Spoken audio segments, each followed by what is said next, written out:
Welcome to Man Does Tech, where I solve the problems you didn't even know you had. Start by creating a 9:16 timeline set to 1080x1920 and match 30 or 60 FPS to your source.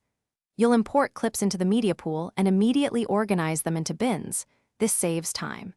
If your footage is heavy, generate optimized media or proxies so edits play back smoothly.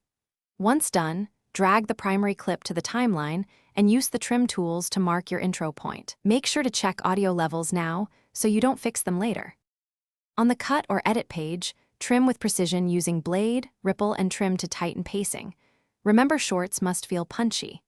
Apply speed ramps on high action moments and create simple fusion titles or overlays for branding.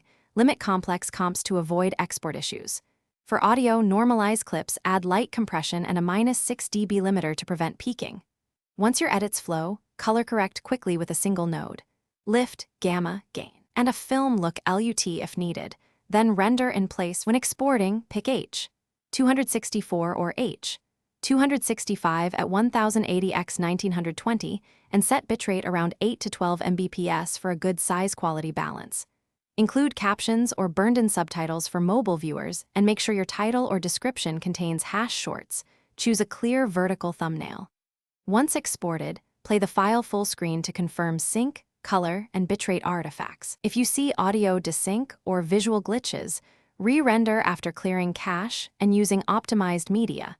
That fixes most problems quickly. Thanks for watching. If you found this helpful, don't forget to like and subscribe.